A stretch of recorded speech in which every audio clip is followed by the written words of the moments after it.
Le point capital de ce qui vient d'être dit, c'est que nous avons un tel souverain sacrificateur qui s'est assis à la droite du trône de la majesté divine dans le ciel. Comme ministre du sanctuaire et du véritable tabernacle qui a été dressé par le Seigneur et non par un homme. Tout souverain sacrificateur est établi pour présenter des offrandes et des sacrifices, d'où il est nécessaire que celui-ci ait aussi quelque chose à présenter.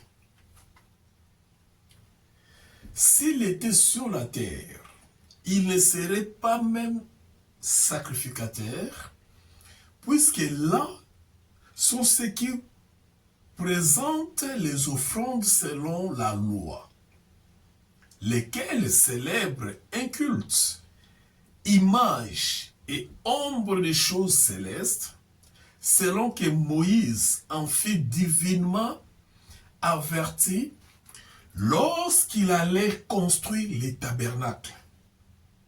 Et soin lui fit-il dit de faire tout d'après les modèles qui t'a été montré sur la montagne.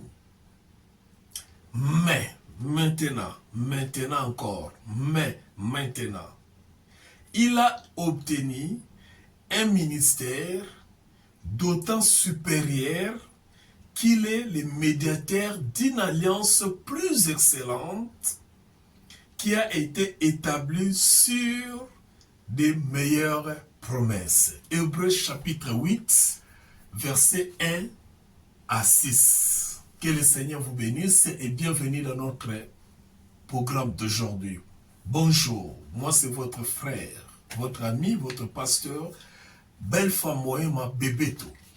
Je vous salue au nom de notre Seigneur Jésus-Christ, de partout où vous vous trouvez. Ezala Mohi, Ezala Butu, tango nyonso bozali bako kolanda biso kola pambola bino. Tozali sengo mingi koyeba ete bozali ebele bozolanda biso na programme oyo. Wuta tobanda yango, pe na ndenge tozali kokabola maloba na Nzambe elongo na bino. Kola pambola bino, kolo azala na bino, kolo amonisa mawa na ye na bino, kati na bino pe kati na mabota na bino. Eyenga malamu na mokolo mwa lelo. Tobondela Nzambe yambo ete to expliquer makambo oyo tozali kotanga. Papa topesi yo merci na kombo na Yesu Kristo mpona libota oyo ezali kolanda yo.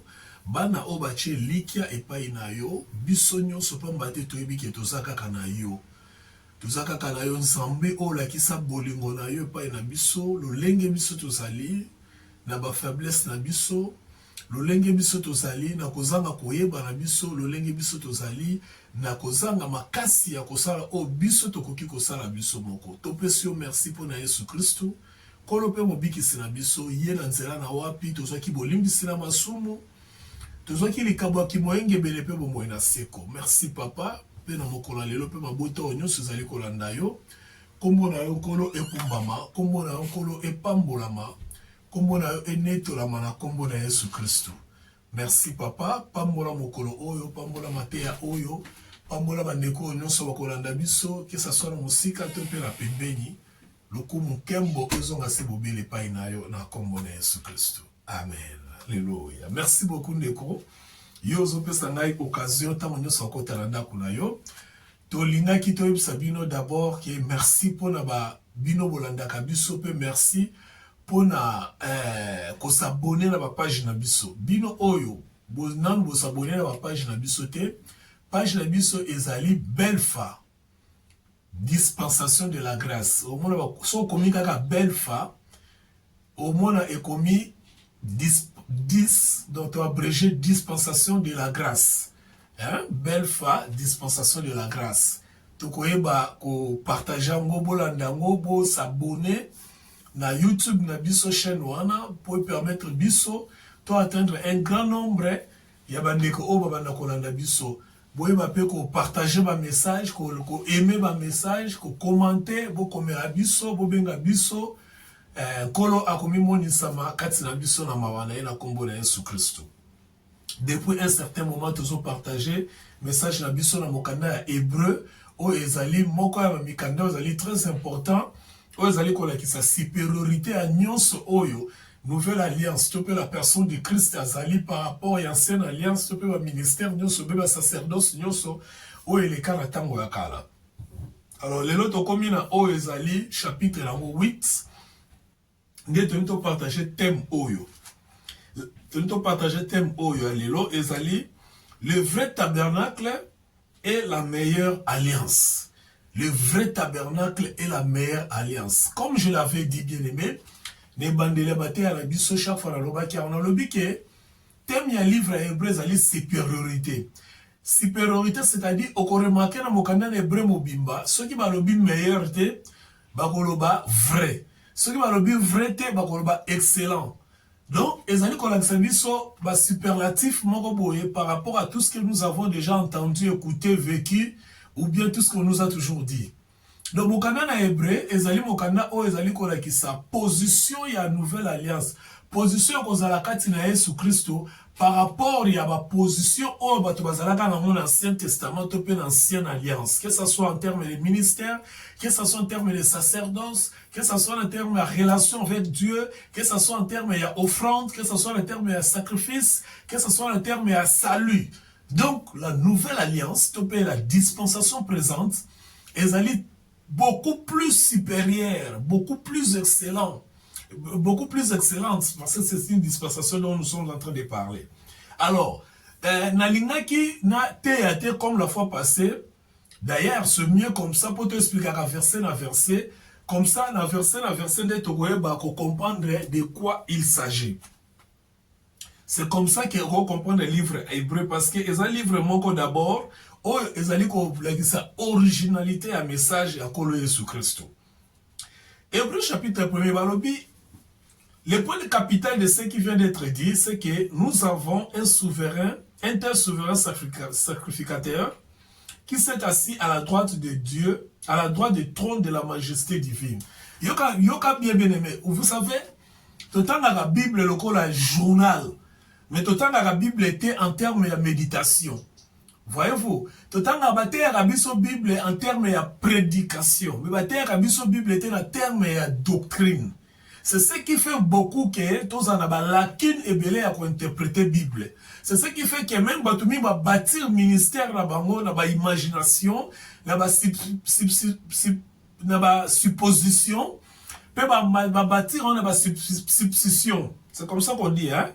Voilà. Donc, ce sont des choses oyo bato bazo imaginer, bazo kanisa kezala nengo wana. Ministère ezanema mate ezanengo wana. Alors qu'en réalité, ce n'est pas ça. Balobi a très bien. Le point capital de ce qui vient d'être dit. Donc, ce qui vient d'être dit dans le chapitre 7, Tolobela qui ont déjà long et à large, sur le côté de la page d'Abisso Belfa, dispensation de la grâce, au commandant, au Tolobela qui est Ezali wana déjà, au Tolobela qui. De ce qui vient d'être dit, c'est que nous avons un tel souverain sacrificateur qui s'est assis à la droite du trône de la majesté divine dans le ciel. Nous avons, nous. Donc, dans ma communion, ce qu'on est l'Obama, biso tozali na souverain sacrificateur. Voyez-vous? Donc, tu expliquer qu'il y a un souverain sacrificateur. Qui est un souverain sacrificateur? Qui était son rôle? Comment est-ce qu'il était devenu souverain sacrificateur? Et il venait d'où? Toloba qui a déjà sur la page na biso sur la plateforme na biso surtout na YouTube Belfa dispensation de la grâce okomona yango vraiment Rolanda yango o comprendre makambo bele tolobelaki. Donc biso la génération on a Nouveau Testament hein toloba la langage moko o ezali courant langage on va comprendre biso na Nouveau Testament balobi nous avons un souverain sacrificateur biso tozali na Motumbimbeka oyo azali ya likolo. Mais à la différence de l'Ancien Testament, Motumbimbeka te expliquait qu'il y a l'Ancien Testament, ceux qui âge avancé à Koufi, ceux qui malade des yeux à Rosa la Moussalate.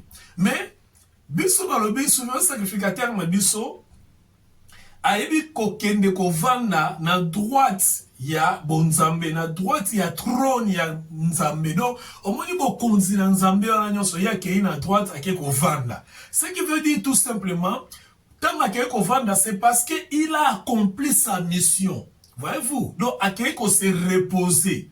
Hein? On a Shabbat, na hébreu, na français, on a un sabbat. Donc, repos. Voyez-vous? Donc, souverain sacrificateur, on a dit ça, sali moussala, nengenza sala qui 6 jours à travailler, le 7e jour, il se reposa. N'est pas souverain sacrificateur, on a dit ça, sali moussala, après, ake kovanda, pembenia, nkembo nanzambe, bo konzi nanzambe. Donc, le fait à kovanda, ils ont pas sabi sur image à mouto à travailler mingi, même yonanga, ils sont au travail mingi, et mouto a besoin de repos, au vanda, parce que au tema qui, au sala qui moussala ya makasi, au zwa repos. Donc, souverain sacrificateur, on a dit ça, qui va se reposer. Ce qui veut dire, Eli kolobani ndekorangai. Eli koloba deux choses. La première des choses, il se repose parce qu'il a accompli Moussala ou Sengala qui a sala, pe akosala yango lisusuté. Comprenez-vous? Donc, accompli, akokisi Moussala nae. Quel était Moussala nae? La mort sur la croix. L'œuvre qu'il a accomplie sur la croix. Omoni. Donc, les souverains sacrificateurs n'abisso. Au lieu que, asala lokola ba souverain sacrificateur mususu na ko expliquer mo mais il a préféré asali aselisi musala na na quoi et est tellement difficile tellement dur mais quand après avoir terminé achevé sa mission son travail son œuvre akena ko fanda ça c'est la première chose donc au fanda ça dit tout est accompli ya mo ita na dit tout est accompli et la kisi que musala na ngai esili na osala ngoli susuté. Ils ont encore ingénieur, inventeur, ingénieur, moto ça c'est ça musala nae, so ça là parfaitement ça qui toko ndeko chaneti ouf de soulagement, ouf maintenant je peux me reposer. Voilà, même un scientifique, un savant à découvrir le qu'on est à Bundi sera mettre en place à Kekopema. Deuxième raison à Kekopema est tout simplement pour dire que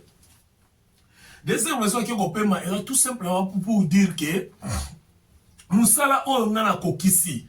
Musala oyo ngana kokisi ezali musala oyo na kozongela ka yango lisusuté et non seulement na kozongela yango lisusuté donc ezali musala moko éternel et je dois maintenant m'occuper d'autres choses que ce travail là.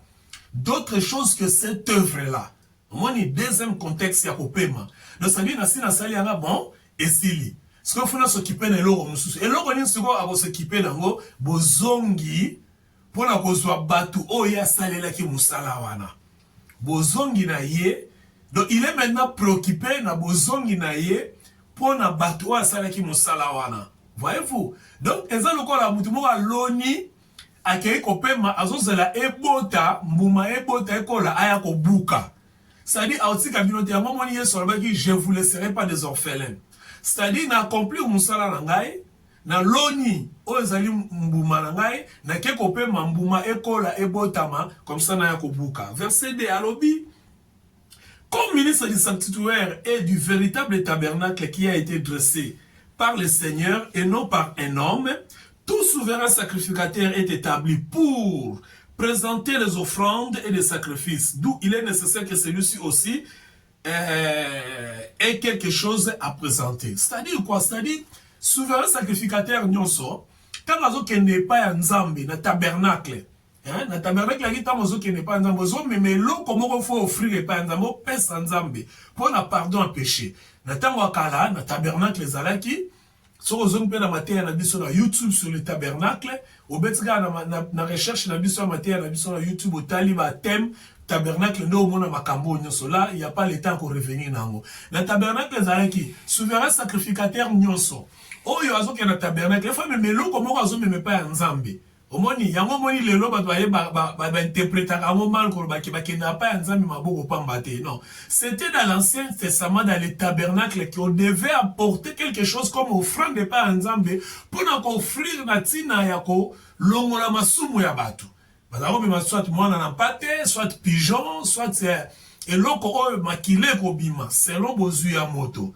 Soko zalaki pauvre o mema pigeon ou bien ndeke, soko zalaki moto bozui o mema o zali mwana na pate. Donc, tango okata mwana na pate, offrande wana nde zako sala ke makila esopama mpo nzambe accepta mpo masumu ya moto wana elimbisama na libota na ye. Yango moni bato bainterprétaka version ya mabe koloba ete na ndako ya nzambe bakenda maboko pamba te. Alors sikoyo balobi ke biso mpe souverain sacrificateur na biso oyo azali Jésus Christ, ye balobi ye mpe ifale amema oyo ezali offrande. Parce que akoka kokema boko pamba te, po ya nzambe okoka kokema boko pamba te mpo na ko-offrir à cause du péché. Il faut même quelque chose. La fois passée, la Bible dit, sans l'effusion du sang, il n'y a pas le pardon. C'est-à-dire, pour obtenir le pardon, il faut même amener une offrande auprès de Dieu. Et offrande doit aller au sang et compenser aux pardon. Alors, Christ maintenant, qu'est-ce qu'il lui a amené? Souverain sacrificateur, oh yakala, bazale komema, oh ezali, banana pate, et lo komoko, oh ezali, komonana, tondeke, pigeon, ainsi de suite. Maintenant, balobi ke yepe il fallait même parce qu'il faut être dans la conformité. Na ndenge salema ki kala, et salema pe na ndenge ozo salema lelo. Donc ya ko yate ke maboko pamba. Yepe il fallait amener quelque chose à présenter au repas ensemble. Voyez-vous? Et lui, qu'est-ce qu'il a amené? Il a amené son propre corps. Alléluia. Christ a amené son propre corps, contrairement à ba o bazali comme mabana na pate, ba o bazali comme maba ndeke, tope ba pigeon. Voyez-vous, lui, il a amené son propre corps pour que son propre corps soit offrande. Yatina temasumu na biso e bakolongwa. Contrairement ndenge na tabaka lezalaki masumu zolongwa pona offrande ya banyama, offrande ya bandeke, offrande ya ba pigeon. Mais awa offrande ezali yemoko amemi nzoto na ye po e bakozala offrande. S'il était sur la terre, il ne serait pas le sacrificateur. Puisque là sont ceux qui présentent des offrandes selon la loi. Balobi ceux qui sont na mokili, ceux qui sont sacrificateurs ou le kola ya mokili, ndenge bazali ko pona ba sacrificateur ya mokili. Yeli nga bozala sacrificateur te. Pourquoi? Parce que ba sacrificateur bazali ko bimaka na tribu ya ba Lévi. Alors que Jésus n'est pas sorti de la tribu de Lévi, il est sorti de la tribu de Juda. Parmi les 12 enfants d'Israël, Nzamba pona ki enfant moko no pe, ou bien école non soit Israël, Nzamba pona kaka école moko oyo souverain sacrificateur ba lobima. Ezaki école ya ba Lévi, o bona ba benga ba Lévite. Donc bango nde bazali ko sala mosala wana. Mais Yesu abima pa ba Lévite, yango ba lobi na verset oyo ba tupe ba comprendre yango te. Normalement soka zalaki sacrificature na ye, tope bonganga nzambe na ye, tope ministère a Yesu, tope mosala ya Yesu. Ezalaki selon batu na mokili oyo alinga kozala sacrificateur te.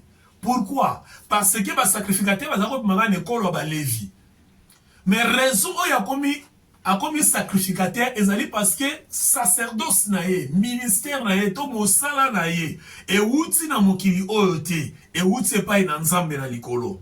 Voyez-vous? Donc, ça montre encore que Christ, son ministère, son œuvre, son sacerdoce, ezali oyo, ezali plus supérieur parce qu'il y a eu outaki na likolo.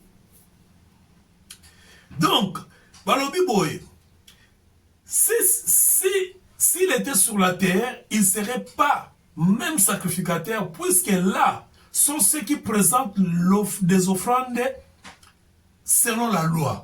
Donc, on a un sacrificateur, parce que selon la loi, sacrificateur, il faut pas y avoir lévite. A qui est représenté vos offrandes. Mais il y a pas lévite, il y a pas Yuda. Bon, il y a école qui la responsabilité de comment banganga nzambe. Mais il y a comment nzambe. Pourquoi? Parce que le sacerdoce est différent et où qui mbalamon na likolo et zalaki sacerdoce ya mabelete. Yango bien aimé dans le Seigneur tu ça rabino mikonyo so ete makambo nzambe n'a rien à voir avec makambo ezali na mokili oyo. Parce que makambo ezali na mokili ezali matériel. Makambo ezali na mokili ezali ba substance. Tandis que Yesu ayaki pona makambo ezali ya molimo. Ngana yo molimo na biso bika. Au moins ba substance, quand nous parlons de la substance c'est quoi? Nous parlons de tout ce qui est palpable. Oh, nous sommes tout ce qui est physique, tout ce qui est matériel. C'est-à-dire, nanayo, par exemple, tu okufa un jour. Tolinga, tu okufa un jour. À moins que le Seigneur revienne tant que ça vivant. Mais tu okufa bien aimé. Matériel, peu importe qui te connaît, peu importe forme, tu okufa. Alors, tant que tu okufa, c'est le matériel qui va disparaître. Mais l'immatériel, l'immortel, le spirituel, oh ezaka tinabiso, yango ne yeso ayelaki. Parce que yango okufa raté. L'immortalité wana, l'immatériel wana, autrement a raté. Le vrai yo, le vrai ngai. Parce que la Bible dit, en réalité, dans l'homme, c'est l'esprit. Donc, nana yo toza esprit. Nous sommes towe kokufa enveloppe to lati ango to ambelisa kango, ce qui n'est pas mauvais. Ezali oyo kokende na lilita. Eko pola. Mais si ko yesu ayeki pona oyo pola kate, oyo ezali molimo, oyo ko umela libela na libela. Donc, tant que nous avons malamu, mais ce que nous devons connaître, il faut que yeba oyo ezali ya molimo. Ya molimo ezani ni yango tozolo bela. Sacrifice Yesu asala yipo lisumu na ona yanga elongwa. To accepter Jésus-Christ, to accepter œuvre na ye parce que yazali nganga nzambe oyo azali plus supérieur. Oyo asali ya makasi koleka nyoso. Gloire au Seigneur. Et nous remercions Dieu pour cela. Balobi boy. Lesquels célèbrent le culte, image et l'ombre des choses à venir, pardon, l'image et l'ombre des choses célestes, selon que Moïse en fit divinement averti lorsqu'il allait construire le tabernacle. Ah, on a fait expliquer. Balobi boy, c'est-à-dire, tant que Israël va dans le tabernacle, Israël qui image, il y a Oesalema qui na likolo. Bien, lesquels célèbrent un culte, image et ombre des choses célestes. Donc, tabernacle, tant que ça la culte na bango, tant que s'organiser. Et moi, bien aimé dans le Seigneur, je vous en prie, avec toute modestie, toute simplicité et dans l'amour du Seigneur, toye ba makomi nzambe. Je vous en prie, une fois de plus, avec modestie et simplicité et l'amour du Seigneur, il y a des choses que nous faisons, il y a des choses que nous donnons la peine de faire. Et ça, on a dit dans mon côté. Le cola, tabernacle et Ancien Testament. Parce que, tant que on va célébrer culte, tant que ça va culte, et ça va culte, les belé. Et ça, parce que le culte doit refléter ce qui se fait dans les ciels. Le culte doit refléter le monde céleste. Le culte n'est pas matériel. C'est vrai que nous avons des instruments. C'est vrai que nous avons besoin de l'abri, le temple. C'est vrai que nous avons besoin de chaises. Wanezali biloko zo permettre biso poto réaliser, to vazana ba conditions zo permettre biso to ça la culte. Mais le vrai culte c'est l'adoration. Le vrai culte c'est worship. It is about worship. It is not about noise. There is difference between worship and noise. Il y a une différence entre makelele na kokuma melakolo. Le culte, on a quel culte, on a quelle église. Je l'ai dit la fois passée. C'est pour connaître Dieu. C'est pour adorer le Seigneur. Ce n'est pas pour aller faire quoi que ce soit. Culte, on a quelle église, on a quel culte. Ezali image ya oyo sale makalikolo. C'est ce que nous devons faire. Pe balobi a moi na verset lango 5, balobi Moïse tambazo sala ba culte wana la tabernacle. Ezali ki image ya oyo sale makalikolo. Melanda malam. Pourquoi ça image? Parce que tam Moïse nzamba bimel Moïse abisa la tabernacle. Ayebisi boy. Bible dit selon que Moïse fut divinement averti lorsqu'il construit il allait construire le tabernacle. Ça dit, tant que ça renda kwa nzambi, tant que tonga tabernacle, parce que tabernacle c'est l'image de l'église aujourd'hui. Tant que ça renda kwa nzambi, donc tabernacle, nzamba ebisi okosala yango selon modèle divinement averti, il allait construire. Donc asala divinement averti lorsqu'il allait construire le tabernacle. Donc nzamba la kisaki ndenge ya kotonga église. Awa kocha libaya boye, awa kozala le temps de mettre, awa kozala largeur boye, awa kozala forme boye, awa nzamba la kisaki ya nyonso esalema na lolenge wana. Pourquoi nzamba la kisaki? Parce que ezaki biloko teke oyo amonaki yango na mokili. Vraiment, j'ai tendance à expliquer beaucoup de choses à la fois. Malheureusement, na kozala un peu libanda ya makanisi na ngai. Mais tout ça kaka. Parce que bana Israël bolanda malamu na désert. Même une des raisons l'eau est pesamaki. Banaye ko lula ba vie ya ba pagano, ya bikolo mususu. So batali boye bango bakumela nzambe bo biso pe tokumela nzambe bo. C'est pourquoi nzambe ayiko pesa bango tabernacle bakumamela nzambe non selon oyo bango bamonaka na bikolo mususu et pas ba égyptien et pas ba moréen et pas ba hétite et pas ba philistin bakumamela nzambe te selon ba culte oyo bango bamonaka epai ya bato mais bakumela nzambe selon oyo nzambe a révélé epai ya Moïse na ndenge ezalaka ya lola. Lelo tokumamela nzambe selon l'église. Oh église bo bayembaka boye, église bo benela nzambe boye. Lelo so otali même na lokwa to na monde ya réseaux sociaux tani bato bazo bina na église, otali bato bazo sala na église, bazo kanisa bakumamela nzambe. Non, bakumamela nzambe te bazo sala nde selon ba modèle ya mokili. Alors que le culte doit être fait selon ce que Dieu a établi. Le culte doit être célébré selon ce que Dieu a établi et non selon ce que les églises sont en train de faire. Oh, église, on va sambela bo, biso beto sambela bo. Église, on va yemba ka modèle bo, biso beto yemba bo. Oh, église, on peut tonda, il faut to la nenge bango bazé belé. Non, bien-aimé dans le Seigneur. Si tu es serviteur de Dieu, moi na nzambe, tu ne dois pas t'engager dans babiloko oyo, et ça va copier-coller. Tu dois te concentrer dans sika oyo.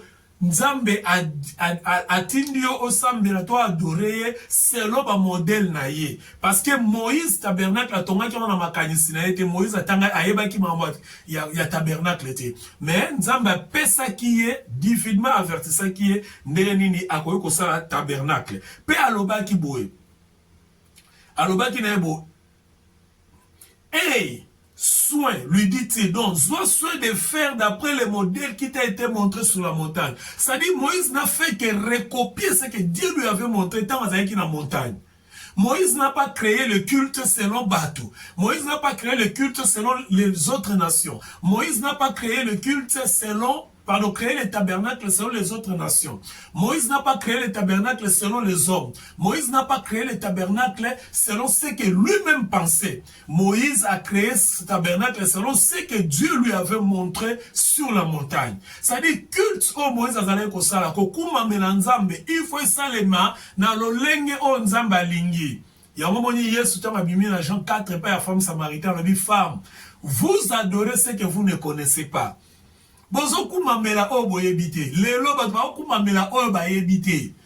Les vrais adorateurs adoreront le Père en esprit et en vérité. Moi c'est ça oh, biso to ko kumamela ko na ngomba Yesu abi non boyebite.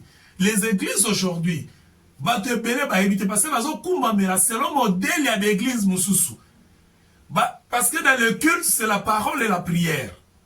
Et la prière, c'est l'adoration. La prière, ce ne sont pas les histoires à senga, senga, pesanga, pesanga, nzambena bala, nzambena bota, non! Votre Père sait de quoi vous avez besoin. Vous adorez seulement le Seigneur. Bino beaucoup mamena nzambe, nzamba yebi ba posa na bino. Après ce que tu exemple abi, ceux qui batata na bino ya mokili ba pesa na bino, mabanga te na place ma patango senga na bango. Ceux qui ba pesa na bino, nyoka te na tango place à misi. Et c'est pourquoi Dieu sait de quoi vous avez besoin. Ne multipliez pas de paroles. Ne faites pas de cultes. Vous, concentrez-vous de ce que le Seigneur vous a montré. Il y a un ministre de Dieu dans la vision dans le contact personnel. Un vrai ministre de Dieu. Il faut une expérience personnelle pour partager un peu de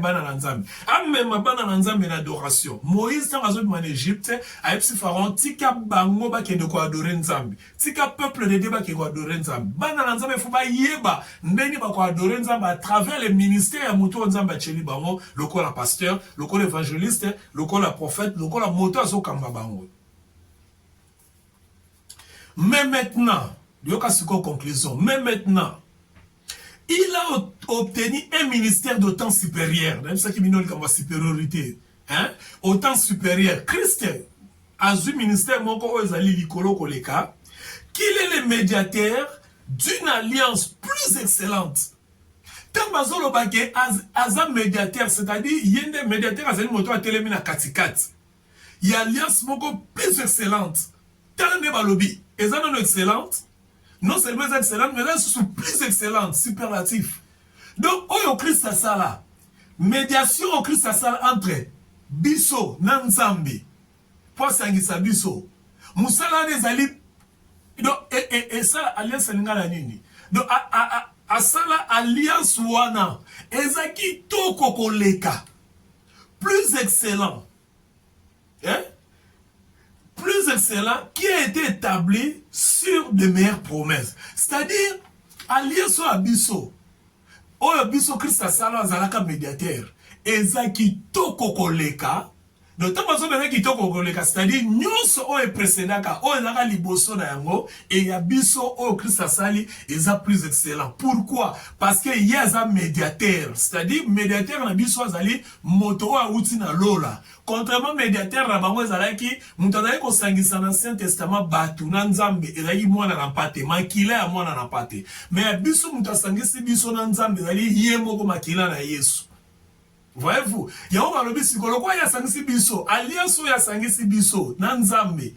Bomoko ya komisi biso na nzambe ezali plus excellent que bomoko oyo makila ya banyama ezalaki ko komisa bango na nzambe. Parce que nzambe pa mona mutu fu makila, bango bazalo sopa makila nyama. Mais biso sikoyo nzambe pa mona biso esengi makila, mais makila ya mwana na ye. Oya ke ko vanda na mopanzi na ye. Quel bonheur d'être en Jésus-Christ. Quel bonheur de marcher avec le Seigneur. Il conduit nos pas. Il nous guide. Quel bonheur d'être avec lui. Même dans les ténèbres, il est avec nous. Même quand les choses ne marchent pas, il est là. Même quand nous pleurons, même le plus profond de nous, des choses que nous ne pouvons pas dire aux autres, le Seigneur est toujours avec nous. Quel est ce bonheur, bien-aimé? Contente-toi de savoir que Hosanna Jésus Christ. Contente-toi seulement de savoir que tout ce qui tourne tout autour de toi, Christ est toujours avec toi. À gauche comme à droite, Jésus-Christ est avec toi. Parce qu'il est le médiateur d'une alliance plus excellente que ce qui a été établi bien avant. Nouveau Testament, Bondimia Sika, Église, Kondimanayo, Eleki Kondima Batuyanso, même Yaba Moïse, Eleki Musika, Yondo Yebarate. Non seulement ça, Balobi, Ninasuka Balobi, alliance Wana, Ezali accompagné. Cette alliance, Balobi, cette alliance est établie sur de meilleures promesses. Sur de meilleures promesses. Ma promesse Wana, c'est le pardon. Ma promesse Wana, c'est le don de la justice. Ma promesse Wana, c'est la vie éternelle. Ma promesse wana, c'est le retour du Seigneur aya kolongola yo na mokili oyo pour akende ko établir yo na règne moko oyo ezali éternel. Que le Seigneur vous bénisse. Jusqu'à ce que nous puissions nous revoir, restez dans la paix du Seigneur et que la grâce de Dieu puisse vous accompagner. Nous allons nous revoir prochainement et nous allons essayer de parler ce que nous n'avons pas dit. Que Dieu vous bénisse et je vous aime beaucoup et le Seigneur vous aime plus que toute autre personne. Merci.